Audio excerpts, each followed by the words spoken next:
But also what you have to note, hospitality business world over.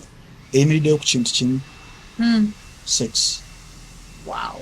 Hospitality business, whether tourism, whether Raina hotel, bantegese Mabbala, ekijimirizaawo sex. Naddala kugamba in fact sina sex bakyala. Bakazi. Kikiyimirizaawo. Kakati oli akera na setting ebbaala ye. Ffe tubaleko ko mu Mabbala. Wano Mukama just atuyambye buyambi nti tulina kati ebintu ebitukipinga busy ate nga bituwaawayo ku sente ne surviving. But wali emabega nga oli akuleetera omulimu nga ayagala kimu ne logistics azikuleetera oyagala oba nno omusombere abaana okuva maybe ku makampuses ago bajje mu Mabbala bajje ye ng'akimanyi. In fact, that business is still going on. Okitegeera nti abaana babaleeta mu Mabbala okuva gye bavudde obutukulu obulungi obuto ne babutegaatega ku tables nga bulina bokka ne babuwayo boto emu. Kati Ntambi aveero n'ebisente bye asooka kupimamu nga tanaba kutumya byakunywa Bbala emiridde etya obwana mwebuli kimwebuli kati abo bandeetera ebyokunywa kubanga abasajja ffe instincts zaffe zitambulira nnyo ku hope tinja kuyigga niwo kugamba bukasa obulaba oterera mu mmeeme nonne sayemba ogenda abaana kuyitako akamu kubbo kasita weebali kati ebisawa nga 9 ng'obuyizi butandise awo omanya nti wooli puulu gy'olimu ejjudde kati awo kitandikira ddala kuba bapropriators ba Mabbala tekiyimiriza Mabbala gonna ogamba nti Ebibeera ekuba si mwenge omwenge guli buli wamu ne bakusobola okugwa naye tegutambula abantu baguleka waka kulisa maaso kati kapita asookera ddala ng'Ebibeera weeri kumanya abaana ogenda bajjawo ebimuli tuyita bimuli byogenda okutimba mu Mabbala era babigamba temunywa nnyo ne mutamiira balina nnywako katini weyabayi basobola okubeesalesa paka ssaawa nga 19 lwakiro abasajja nga abakazi mu Mabbala mwebali basobola spending paka ku makya asobola n'okufuluma talina gwasuuzizza naye abeera mu kusanyufu yes kati mayindi zitambulira okitegeera then bambi bano abaana ab'obuwala bambi abagendayo tebagendayo nabo nti nno baagala tibandiyagadde. Banaffe abagoberera program za Biva Organic nze Dr. Senjobe nakuguka mu butonde kujjanjabisa mmere middo na bibala. Biva Organic tuli wano Mengo opposite Masengere ku Biva Organic House ne Hoima opposite Equity Bank. Olwanja gadi tuogere ku clove oil benefits ne clove tea benefits mafuta ya kalafu oba gwe tuyita pirao masala nga bwolaba ku screen yawo. Ffe ku Biva Organic tukolamu ka clove oil kano ne tukolamu n'amajaani ga clove tea. Abantu abalina ekizibu ky'okuba nti owunya akamwa kakuyamba akadagala kano kalinamu eugenol medicinal component kayamba nnyo ku bantu abalina toothache ng'olumizibwa amannyo tonyeza awali erinnya erikuluma oba senyesa akadagala kano ng'omaze otteekako toothpaste. Olwa eugenol benefits ze kalina ne nakyo anti-inflammatory kajja kuyambako nnyo kendeeza belly fats ate n'okuspeeding up bile production mu abalina high cholesterol levels. Nze Dr. Senjobe.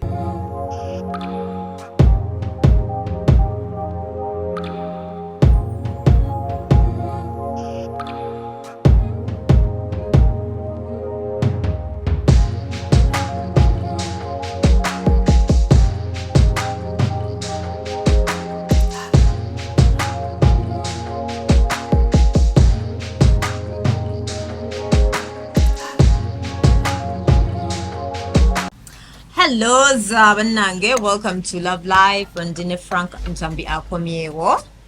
Nate Wanoku Love Life show definitely. Last time we had enough you get about heartbreak and then Natsu is about a certain topic. To judge I don't remember as well. Ntambi, how are you? I'm very good. It's been a while. Yeah, it is. Name badde nkulaba baby. Badde nga impulapa. Ye no tabayo bannange. Social media that way WhatsApp. Era kati okuntegeera nti nno mufunye obuzibu. naku bbiri bweziti nga temwenayo mundaba ku social media wantu twaliwo beyankyaziza mumanyawo abduction y'abajjaati era mukeberanga safe houses naye wagamba nti at least wabeerawo omuntu somewhere nenze what I recommend like at least wobogenza abantu donze ndaba kale ndaba nga like sometimes obeera mu relationship waliwo abamu nze ndowooza oba it's too much oba abeera insecure mbanga ayagala omuweereze bata pin current live location manye walis manyambishi really kati gagwe you know ofuna omuntu gowesiga n'ogamba ndi wano just in case nga mpozi nga spouse wo ali nabo tetusobola abo tubeekwekera ddala I know anytime akugwako era tumanyi obbalimbalimba era kati fawakola muguno omulimu gw'amawulire twanguyira okulimba I know kwanza ekinkoze obulungi mukazi wange emishota giraba naye singa nakamusaliwo mugamba kati omanyi ati ogera ewakaliyo obanga DSTV nofunayo channel nga iri ku free to air gaba nkyazizze ngayo shoko gugudde TV bampisa yagamba bambi ononyesho aleta nikasaa mukage gwa mwenda kumbe no line bakapo bale banyogera kogera Rest TV abakubuza ku social media bakukola mbo hakujaga sete aba TV Rest TV chogama tabya jogera ko nyo bamukola kinanga kireka bamukula sente ze barenewe nkutegeera so abagala Ntambi definitely social media ze eva mbamulaba yes omukazi sikyamulaba naye nga gyali kozi mwagamba mugenda kuba mutoyega kutijja nnyo season omujjajjangayo katonotono kamala kadike tolabako Kampala so next step ijja kuba something else tell you something else abalina okuddayo mu kabada okay proposal welibeze tubati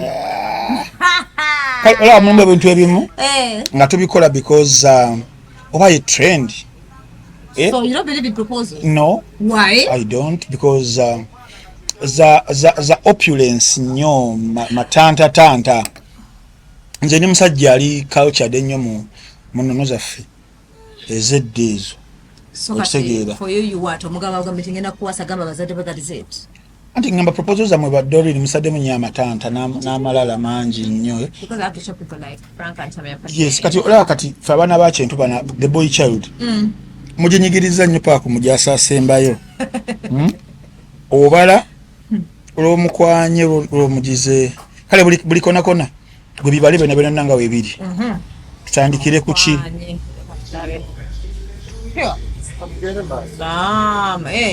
bannaye tukenderezeeko simanyi tategeera bulungi oyo omusajja tewalina bakirayant nze kale nakasipendinga emitwalo 8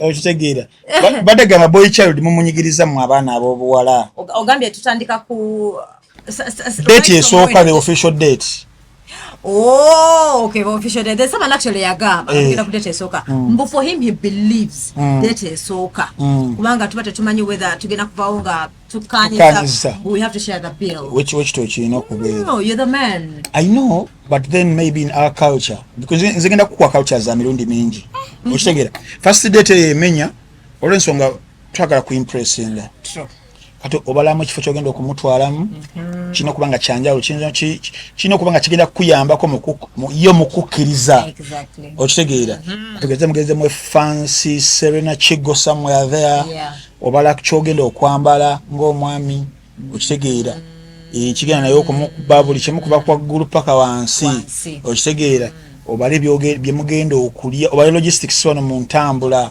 waberanga mwana wa bwala talina akamotoka olina okuyiiya uba oba uba awo nawona sente njagala okukulaga marriage engeri gyeri commercialized nti abamu egenda tulema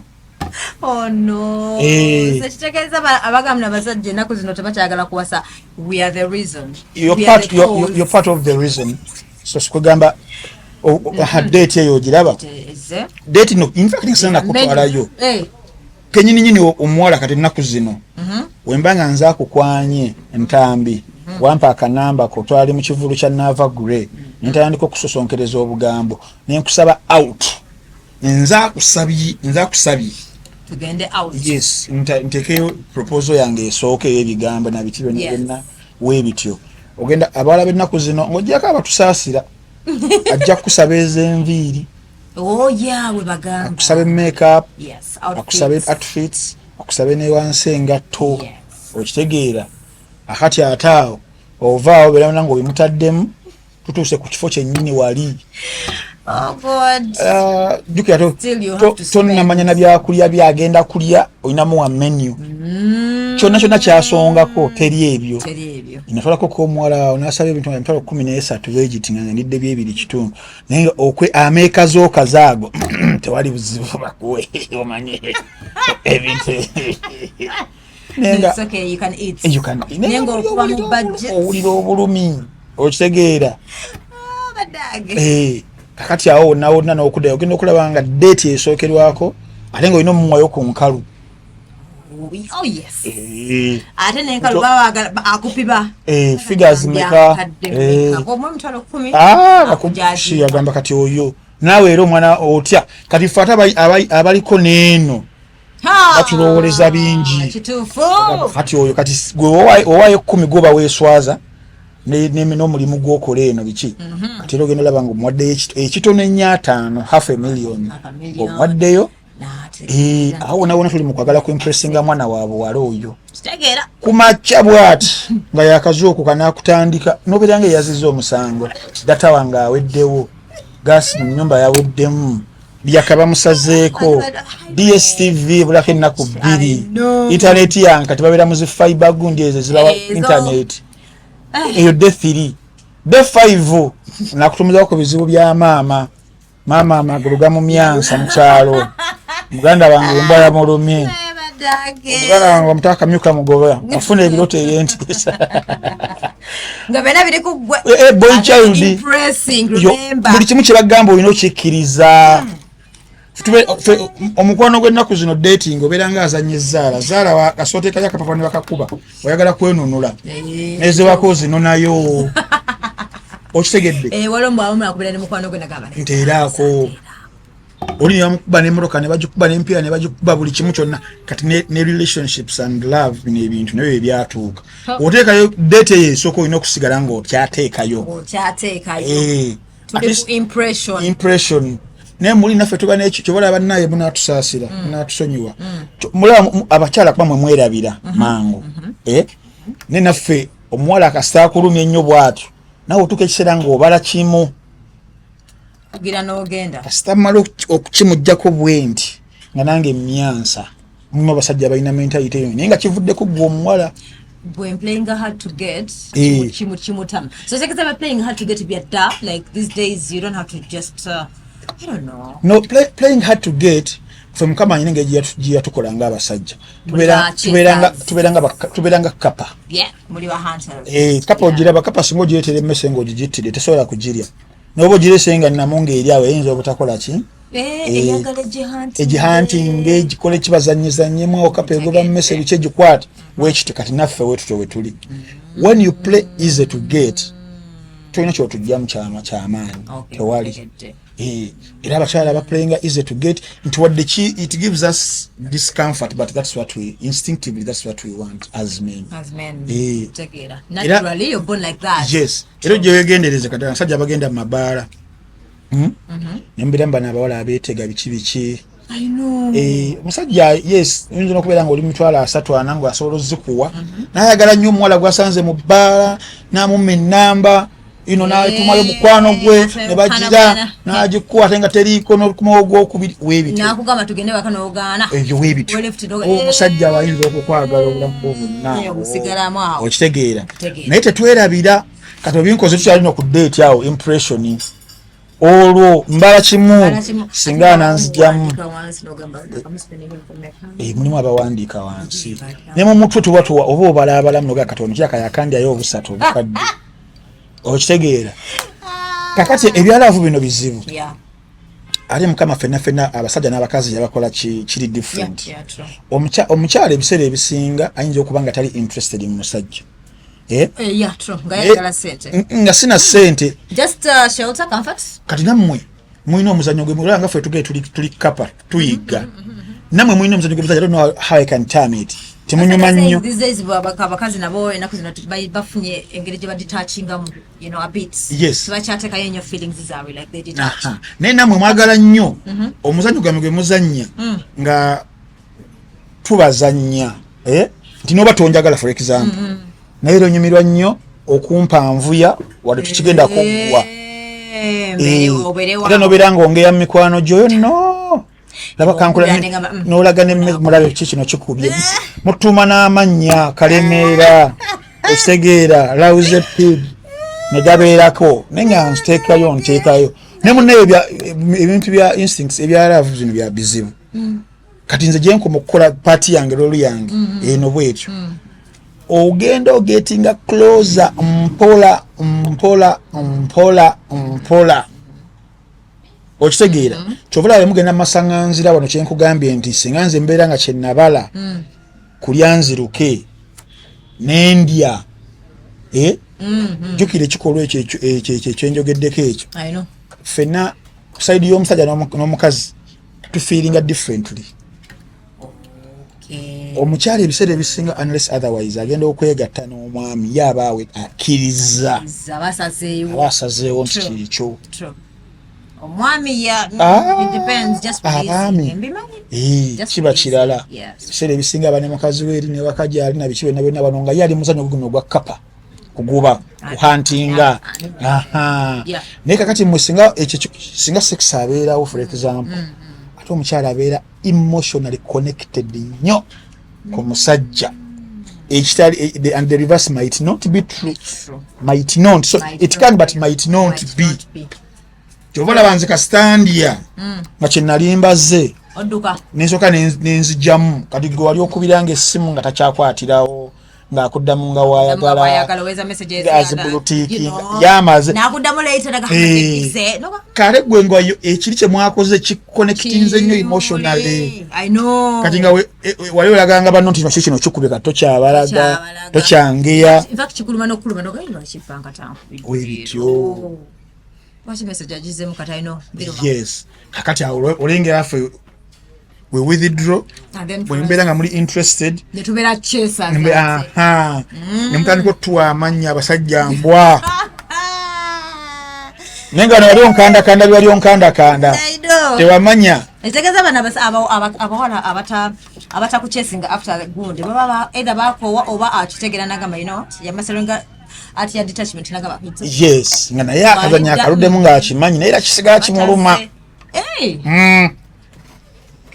Abakazi olaba nemba mu ekyayi nga yakukyayi omukazi nga yakukyayi nakusanga ng'olina omuntu awulira ddala bubi how dare you wali omwala utwesanga biseera bikadde disclaimer bambi biseera bikadde yali one night stand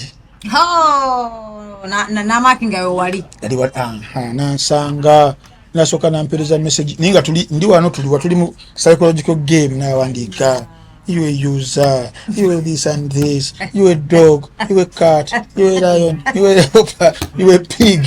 Yamume ebisolo byonna eby'omuzzo n'ebyewaka you a user. Nga gwoli wali osoma no ng'ate mbisoma nga wenseka. Ate bw'oseka kimuluma. Ne nzijukira nange engeri gye yanumyalumyamu namyalo. Edinnya ndyogedde. Okitegeera. Bibeeyawo naye nga mulya for you moved on nga for her but ne ayinza okubaga naye moving afunye naye akusanze lwamukola ekintu some 3 years ago naye nabikola some years ago ngene namba kyagirina ng'agirina weyansanga nagamba ono nkugamba abakazi I don't know nti muba kiki nga awulira obulumi that means muli yakwagala nekimusigalamu nekimuluma ate kati waliwo okwagala itext tutango by the way osobola okusoma nogamba because not every relationship gyemugenda nti egenda ku ending up nti musigadde mwenna ati abantu olumbale mu kitegeera bo bamanyi bwe tutandika tulina kugenda mpaka so along the way wekigana that's when we start blaming yes. Why did you lie to me nga muli mu relationships ezimu nga za comfort Oh yeah, true. Buli mwezi munga zakwemalako kyoyoyo. True. Lakuba kati ezo kale obuzibu nti twagira bino birwadde biki. I know. Naye kati mubali abalala mubeeramu oli nga mwagamba ffe enteekateeka yaffe ey'omukwano ya eating each other. That is it, no strings attached. Zimane zibeera attached mukwano. Wama. Nange nakubuuza. Bana bakola mu friends with benefits. I know men can do it. Naye wala omusajja gwe nabuuza nagamba mukwano. Nabigezaako naye tuteesa bulungi n'omukazi ne tubala bulungi. Ogenda kulaba along the way 6 months omukazi atandise okubeera n'ebbula. Atandise okunyiganyiga ngamba naye beside the feelings. Kyekyo kinakunyumire mu kusooka nti kasita you have that sex multiple times. Several times. Mukazi ayongera kubeera attached to you. Naye ate omusajja ye it is just another day in the office. Nkutegeera. Oba okitegeera. So he has to really bakugambe batya like there's a men take long to fall in love. So I think you have to I don't know. Abasajja bo bamanya kimu okay kanchogere mu luzungu. Men fuck. Yeah. Women make love. I thought like otubanga tuli mu that particular moment we are in together. Yes. Kati muli obeera emotions wezibeera that is love. Yeah. Leyo omusajja yenga azze kimu pa. It is go. Chiwedde. Oba okitegeera. Nti ne bana bakola my friends with benefits. I mean it's my friends with benefits. No attachment. No strings attached. Era ogenda okulaba nga omukazi yakafiiriddemu. Era nga wandaba ne Ruth ajja kuzimba berenga sekoko. Atandike changing attitude eberembi na biki byonna. Okitegeera. So wali mbadde nkujjirayo ekintu kya commercialization of love, relationship, marriage. Okitegeera. So wasoose kumbuuza kibuuzo kya proposal. Nkugamba nze culture. Yes, ndi musajja wa nnono nnyo ng'ebintu ebimu ebizze eby'abazungu bino. Toyagala bya adoptive. Sandi yagadde naye nkakasibwa okikola because that's the trend number one. Wadde ebintu ebimu bye tukola ng'okikola for the sake of nti owa kyekitambula kyekiriwo kitegeera. N'okusanyusa omukyala because nawe kyayagala. Naye nga nze mbakuba nga nalina obusobozi. Saalikoze proposal, saalikoze wedding. Even that wedding. You feel like it's a traditional wedding is okay? Of course it is. Because that one is culture. Yes, culture because eyo ye yaffe eyennono wedding ye y'abazungu abo zaabwe kati tubikola bibiri. Ate abantu kibeera biri ekyo. Oli agamba omala okwanjula tugende mu kyalo. Naye bali abazungu wedding yaabwe gye mulaba eyo ye culture yaabwe ennono yaabwe yo. Bo tebakyala senga biki. Kati ogenda okulaba nga bino bitoyiringa ku musajja. Awo nawona commercializing the marriage. Bills zonna ziri ku musajja. Kati saawa zino ogenda okulaba nga omuvubuka ogenda okwejjukiriza okukola ebyo maybe ng'oyingidde 50 years. Igamba nga nawe okozeeko ko nze abantu abamu besinenya kukola bintu ebyo ng'obusobozi bulina tebagenda kuteekako pressure ku bantu balala because nze kisookera ddala mu byonna kyesaagala era kyemmanyi n'abantu abasinga tebakyagala just nti bambi obusobozi bubeera inadequate bino ebintu by'okusonda. Bino nemutuula temunaye musondereyo teri muntu abyagala nkugambye nti olumu olwa agency omaliriza mbi olina kuyita mu mikwano gyo nebakubajeti ne bakuyambako naye muli waliyagadde something okukikola nga kugamba nga you have a surplus kojja ku kino kati nkankole embaga ofambira kankole kino kankolere kino nga byonna akasente ako weekali ekyo tekyalirumye naye teri kintu kisinga kuluma kukola kintu nga tonnaba kwetegeka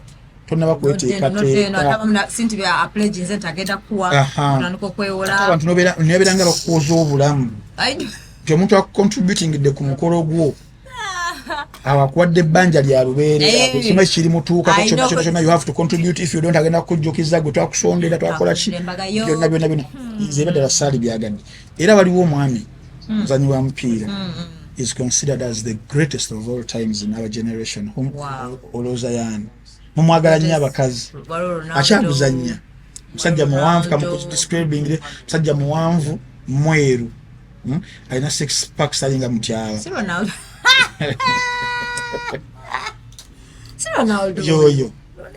Ronaldo alina mukyala. Alina mukyala yes. aina mchali amuta Georgina Rodriguez. Ronaldo azitowa $1 million zigenda mu lunana 800. Aina each and everything chiwalirowozeza mu nsi kye yali yagadde. Naye takolanga mbaka. Bamubuuziza akoze interview ku Lwokuna. Yamubuuza naye Ronaldo lwaki towassa mu kyalo. Omanyi ansa gye yazzeemu. Yanyagala abakyala abali mukunda abanaabami abali mukunda abo. Ronaldo yazzeemu ekintu. Naye Ronaldo kye yazzeemu kyemanyi kyanyizizza abantu abakyala ebitundu nga 8 oba 9 ku 10 naddala abakyala abali mu setup yaffe eno mu nsi zino abagala marriage you know yes. Yagambye he is 110 sure he will marry. Yagamba I'm 110% sure I'll marry her. But that will only happen if we get that click. No. Yes, that click. Ninga abadde bona for now 8-9 years. That's what I'm wondering. Like, katika click yako, it is now even debate. Buli wano genda mawuli gona nosome. Ka click yako kafunye mu debate nene. If we get that click, there's no spark. Ngata sibagamba I love her. Chibulaba click eyo nti everything now is figured out. Everything is figured out. Nti teriyo kudda mabega. It's a lifetime commitment. Yes. Kubanga Doreen mukola obuzibu. Mwakeera ba n'omwami w'obbanga myezi 6 tonnamutegeera bulungi nnyo. Omupapizza era basajja bagaba tubatika nnyo ku pressure. Omupapizza omutute mbazadde mukoze okwanjula akuzaddemu abaana babiri bikoze bitya kimutyaba mu myaka 2 kikufuukira kimutyaba. Emboko n'etandika okuvaayo. Nga tebakyali mukwano mulaabo. Yeah, mutyaba natandika okwenda. Because temwetegeera. Everything wasn't figured out yet. Okay. Kati ono yagambye if that click comes like this papa to happen. Because buli kimu weekiri ekyetaagisa okumuwasa. Buli kimu. Webeera mbaga expensive tegenda kubeera luddawa ezo sente wezi. Kiriko ekyo. Kiri about the click. Eyo pa. Ali click si ya love. Ne love esobola okubeerawo. But what was that something ye kyawulira nti ekyo wekinagira. It's a lifetime thing. Ndikasewe pa. I think I remember even last year there was this artist waliwo omwamita Big Sean omwamita Jean Ayeko but together about how many over 4 or 3 yes baina n'omwana ne babuuza guy Big Sean that rap kakati mbu mwagala naye sigenda muwasa yes asajja mutubalira obudde nenge baba byogera imwe Doreen abali ya Uganda nenga Ayeko yenyini yali ki okay nachogera ngana ko nekata achali ifetwa chituluma anti mmwe I love when sigena muwasa meaning you wasting my time in my mind kale yeah nzo mkono gwe I understand what you're saying yes nzo mkono gwe njagala era gwe bad exercise zinga sigwa Uganda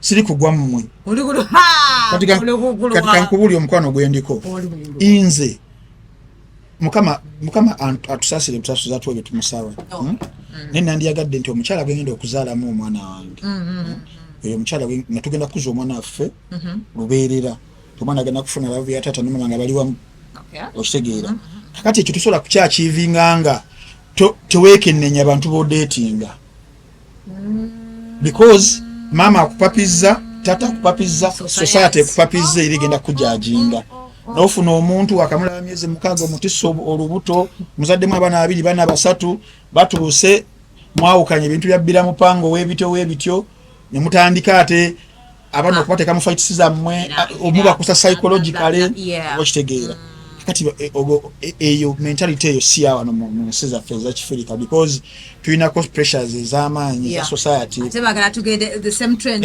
proposal kuchala kwanjula wedding webale nnyo bananda babata ku myaka 35 nga sinna wasa myaka ne bakulangira bagamba myaka na mweta bale kati nosanga omukazi nga yena jja mu kaseera tugende okitegedde ne baminga si they are not compatible. But because yali available, yaliwo. Kamuleka muzalira. Webali toxic marriage nejja omuggo ne guvaayo abasajja teri kintu kinuma Doreen era kanchogerewa nzine ba sisters bange nabagamba it might be a very unpopular opinion but nsobola okugifiirako nze mbirivinga muli tino omuntu ekitubeeza ku nsi kuno tuli ku kaseera kanene akaseera ke tuliko tulina kunyumirwa bulamu era tulina okunyumirwa obulamu wajjawo embeera ng'eteeka okunyumirwa kw'obulamu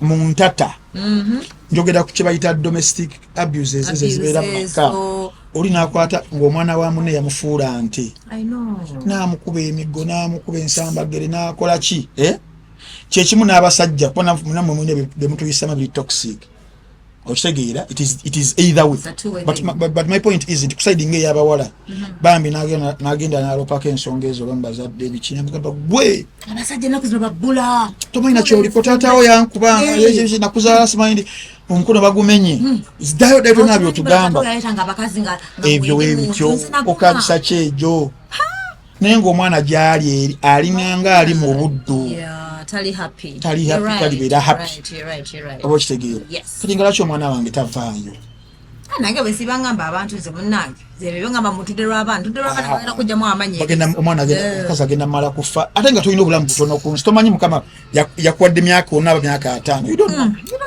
n'obeera mu maka omusajja ng'afuse omusajja kyekimu n'abasajja kati abasajja b'ennaku zino kyetukola kyetukyakaayana embeera weefuuka side piece simanya Airbnb nkuviira abasajja muno b'ennaku zino naye mwansobese kwatamu obwange ensawo nengenda nempangisa enajjeera ate kati nembeera eyo nefuna abasinga nze ne mukwano gwange aweereza ku radio aweereza na mupiira ate nga ayinamu n'ettooke omukazi yali afuuse ekyonga ayomba alinganga kyamubeera kati bakuwadde nti olina amaanyi nkuba naye ng'ayagala kimu bakubeko abeere ng'afuna wali simanyi divorce kyebyo omusajja nga buli bwakomayo bakatabana muyembe mukazi n'afuuka omuntu because kino kyonjogako kiri side we siri kusaidia abasajja tebatukunya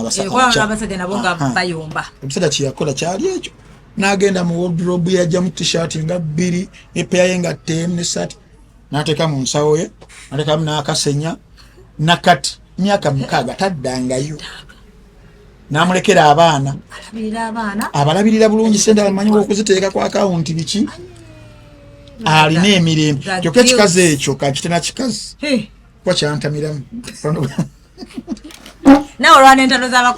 nawulira wiikwangu omusajja yambuuliranga Ntambi kanzi gyensulekaawe ewuwo okitegeera naye kati ekikazi kikuba embuno buno omusajja agenda kukuwasa awulira kati oba okitegeera naye nga kyekyembadde ngezako okuleeta nti sijja kuyita bakupapa like tetwetegereza nti abantu bagenda ku date. Yes, abantu bagenda ku date. Do you know the purpose of a date? I think getting to know yourself, right? Yeah, it's like a meeting, yes. So you get to know, yeah. Ono mu Uganda date kuba kulya. Saidi ya bawala. Chata lyangako. Kumanya kifo kipya, kulya transport. Na selfie. Ate nga abamu yekka. Kumanya tukasa kamera tukube. Wano okubye bubi damu mweno angu. Video. Aha, tugende ko ali kumazo okube. Nataka ku Instagram ne Snap. Gotoli imo sponsor. Webali. Naye nga omuwala oyo ku date eno. The purpose was kumanya Ntambi ono, kwebuuza bibuuzo, getting to know each other, okola mulimu ki, biki bye wali yagadde, what is your love language, biki byotandi something like that, a romantic interview. Yeah, what pisses you off, blah blah blah. No pushing eyo n'eyokubiri mugenda kuyokunanga mutandise okwetegeera. Maybe ennaku zino tubeera mu bbaala onyoddemu awo already lebo olengedde ekyola kuba kirina omubiri kitorini otumya mutyaba kimpeereza gamba nekijja nakyo n'okigamba leero njagala onzijjemu ziba mmeka Dori n'agamba owezi obukadde obubiri tugenda ku 4 points ekivaayo Dori ng'avaayo n'olubuto oba kitegeera nti oliawo nga nzize kunoonya then waliwo nabanga muno abawala ennaku zino mbu abamu balemerayo ewamu the first day wontwalayo Ntambi ngano vayo wavuddeyo dda ate okola otya nakibirango wavuddeyo Ntambi okola otya tuba n'obujogoli bagenda kujja kufuuyira ninamuko ku biku mbyewayiriza bagenda kujja kufuuyira era nakibirango ogendako wajja kudda ate ninaku 3 nyumba mba nnogiggala okole tegusobola ku ebibasobera kitegeeza bati bamanyi bukodyo tulina buyitirivu shia sewamba bakwano bafe abamba osi nogamba osooka onteekeyoko omuweereza ekifaananyi oli bawo tumulabyeko namusibidde nokamera maido agisulamu tagisigalamu abama banya bagenda kukimanzi so nze kyembadde kugamba nti mindset yange yonna tiya designingibwa kukwana muwala we Uganda oba Omufirika naye olwebbulwa omaliriza ogudde mu Nakayenga n'ogwa mu Atwine n'ogwa mu Isabela naye nga nze omukazi gwe nalina okwagala yali eyo Paraguay bamuntireka nawe mu kirooto bamumperezaako mu kirooto nga eri eyo bakati ali ku kibambi bamuta Puerto Rico aja mugamba yadde ku script mugamba katwaliridde gwe okitegeera naye nga kyekyo nti tulina different mindsets about relationships about marriage era nze webeera wedding ginandiyagadde yeyo ya civil, in fact sina civil, yeyo ya contract. Soka tukole contract miaka ngeta. Yes. Mingi. Miezi mukaga. Short term miezi mukaga. Nga we keep renewing. No, yes. I think we can still definitely. Nakundi yayimba oluyimba. Abudu Mulas. Contract. Obufumbo bube bwalizi. Leko bago batwagala ne banga. Contract ya lavu kasegwako nga nkuwaka bayi woho kyayinza nga nkusigninga nga nkuwa solo. Tweyongerayo. Okitegeere. Okay. Nandi kyaagadde naye olw'ennono yaffe. I know. Beliefs of religion they don't allow it. For better for worse. By the way, embaga abantu bakola embaga naye nga bo bamanyi kintu kimu for better. For worse. Line eyo esinga okunkola obulala. For better for worse kuki panenze mfiremo obufumbo. I know. Nga tetukyakwatagana beyond repair, beyond. Thank you. By the way, you're right. You're beyond repair. Yes. Nga you've outgrown yourselves. Yes. Love against the name Love against. Wabera musajja nga ejibera mpisa ze embiye tokuba kukwana nga asobola okujja ogaba naleetoba muwala biki because mwa signing vawe area together for better for worse sirikizi zamu kiba kati nze embaga ya church eyo ekijintiisa kyekyo ebirayiro ebyo because mukama Katonda mmwe kitiwera mutya kati mbera nkute Bible nendayiro ekyo mbanyagala nkifiireko sometimes ng'olumu kutuukiriza ekyo Ningeno gwengo suffocate kati bwe buzibu mukwano obuli awo. So I want to ask about these days, yeah? I know it's not I don't know if it's a trend. Omanyi Mabbala jegali amapya gali posh.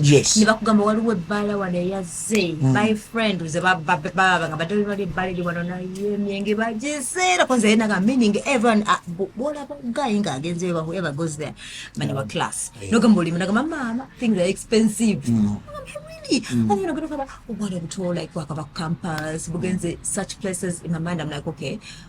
Ogenzeyo, are you the one paying? Ogenze kwetega where to go and work? Like I don't understand. Like what is happening? Then now making a sure to agenda and lifestyle. There's shisha happening. Babeda move group. I don't understand. Is it a trend? Because I feel like there are two. Not civil total, but I'm saying you know, walk up campus. I understand life has to be lived, but. Why do you have to go wild like that? No gonna be funga na wala literally a sentence here. No laba kabilu kwa kuweleza umuvu tamla social media ngabili bondi ya spend ze milioni 17. Kuna wewe no gamba limutaka 10 kwa 5 ne bano gane mukama. Walipotofu. So is that a trend? Like what is going on? Abana tebakala kola, bade basaje ba influencing peer pressure.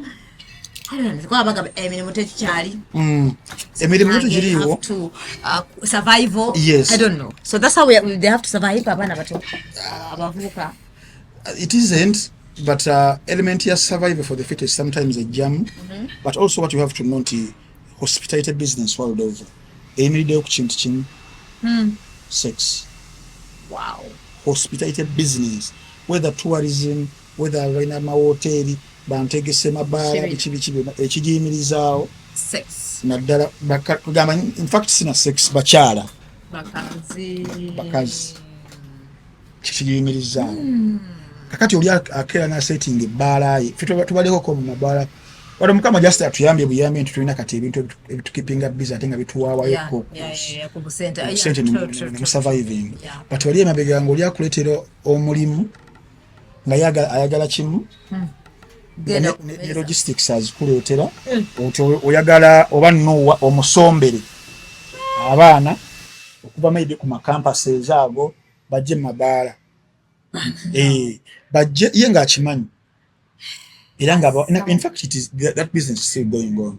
Okitegeera nti abaana babaleta mu Mabbala okuva gye bavudde obutukulu obulungi obuto ne babutega ku tables nga bulina bokka ne babuwayo boto kati Ntambi aveero n'ebisente bye asooka kupimamu nga tanaakutumya byakunywa Mabbala emiridde etya obwana mwebuli kimwebuli kati abo bandeetera ebyokunywa kubanga abasajja ffe instincts zaffe zitambulira nnyo ku hope tinja kuyigga niwo kugamba obukasa obulaba oterera mu mmeeme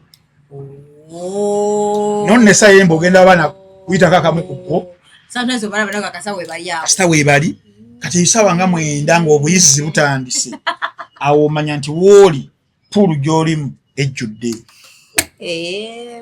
kati awo kitandikira ddala kuba ba proprietors ba Mabbala tekiyimiriza Mabbala ago nogamba nti Mabbala ekuba si mwenge ogumenge guli buli wamu ne bakusobola okugwa tegutambula abantu baguleka waka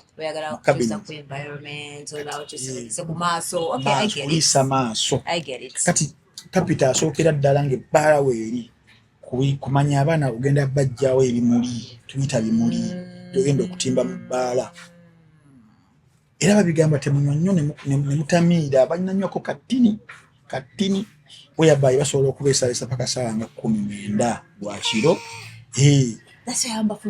Abasajja nga abakazi mu bbaala mwebali basobola spending paka ku makya asobola n'okufuluma talina gwasuuzizza naye abeera mu kusanyufu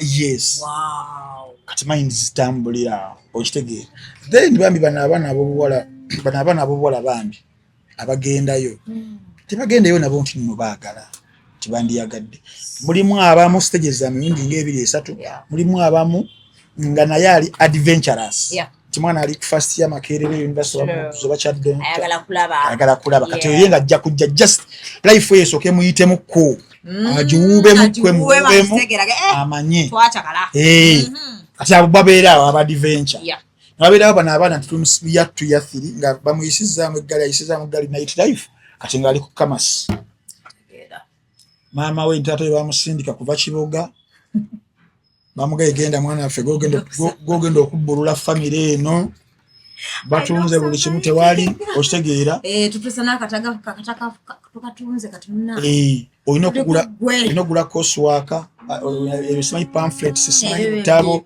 byani byonna gasa kuweddeko mu room yo biyitirivu ate nga naawe okuze buyinike obuli ewaka obumanyi twagala banga oba disturbinga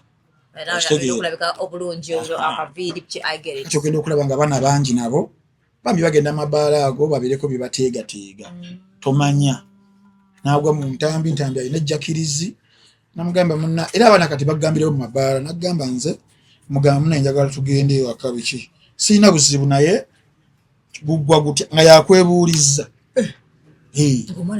nga yakubuuza gugwa gutya nakupima takyogera direct balina their slangs and terms they use naye nga gwakimanyi omanyi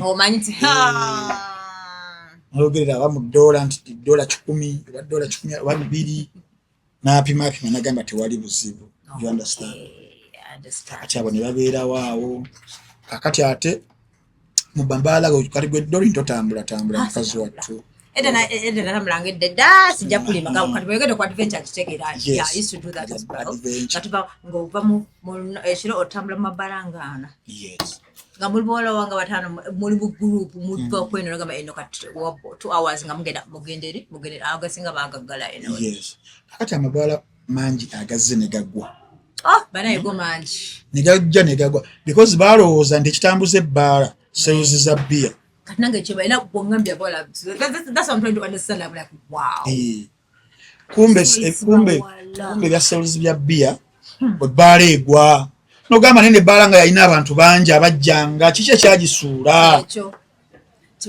Like era bongambia that is true. Kati nga mulimu businesses nga 3 nnyo zitambulira mu underground. Yabawala ebaddemu gye nkubuuliddeko. Obuulire endala. Segundi eri kati yebiragalagala weeri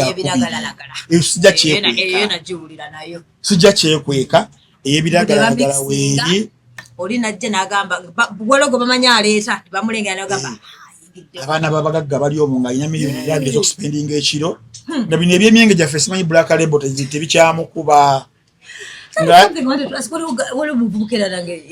those days era nkwana ana muko kwa sadi nangenda ko out na ile na muti nakamba ina something is not right how can you photo yali Jameson namala na teka ko ne ya Uganda wa otumuyita gachali soba Maria something wasn't right kakati no way yes abana banyu like chiba I know netugena saa 10 namvuga nantusane waka ngakyategeera natutanga bantu sene yeba kokose yeba kwa kumpula the next day kusanga mpaka nakulaba but I'm like how yes ati mulimu abo mulimu n'abalala nga tagusobola omwenge nenga sobola bugulira kati yenga alina ekimuba kyetofu ngera kye bakiteka nga era nga gamba mpebera kikatano agende manju nga bakamuwadde dda gramu zenga 10 nakomawo from 0 to 100 agenda okukomawo ng'omuntu ali mu vibe bwekiki temukyamuka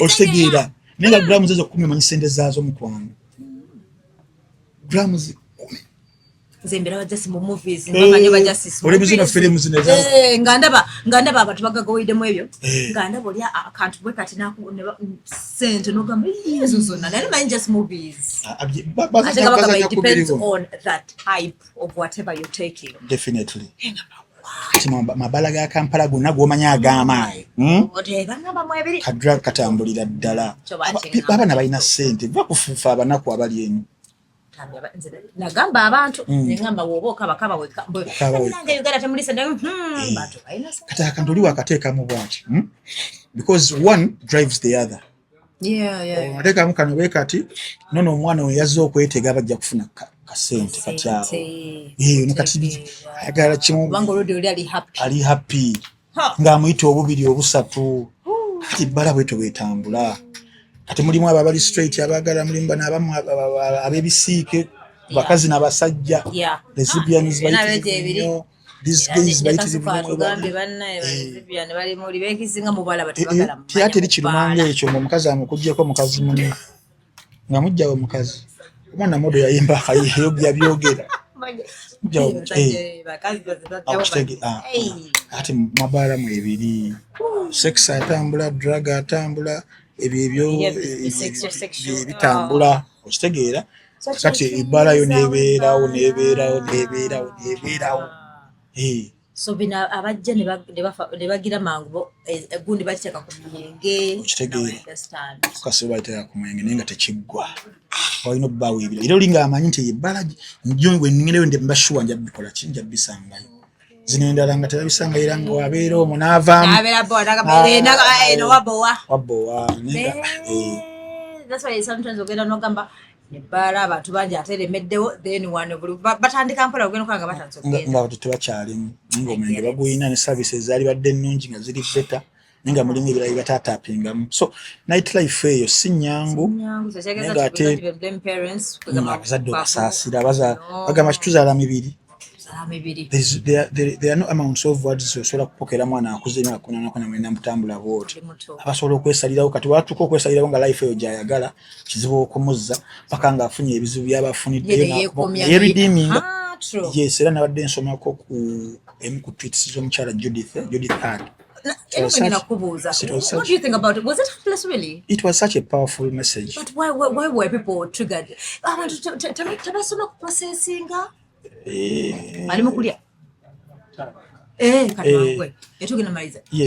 processing. Abantu abasinga twagala nnyo okureactinga to comment, not okureactinga to understand. Ekitegeera.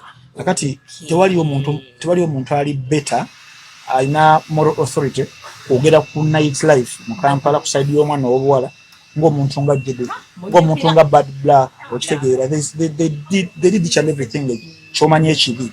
Kati wajja yandibadde nga testimony bulamu bwe yayitamu ndowooza tulina kupiikingamu ku biki tulina kuyigiramu than trying to stone and crucify her. Yes, bingi. Yes, I remember socialite like because she's now a redeemed person. Mulaba kusema bamuvuma namujukize nabagamba bana nabivaako ndagenda na depression Judith ali mu nsi nkyamu kyagamba nti mumu abantu abali mu nsi nkyamu nze Judith boina beera wano nobona gwe bina nobona mubasobola Judith ali mu nsi abakuba mu nsi ziri endala singa olina n'akatabo ke yawandiika nga kagenda kubeera best selling. Bona bali TV personalities abali kwanga de bamwita mbo holier than thou. No, she's trying to actually make you understand, guys. Yes. Like okitegeera so mukwano night life eyo n'abaana b'obwana bikigenda bonna tuli mu kasamba tuko. It's a catastrophe. Tuli bubi nnyo abaana bagenda tufaako. Sasa daffe how we've maneuvered kirakafe kisinga tuyamba bwavu.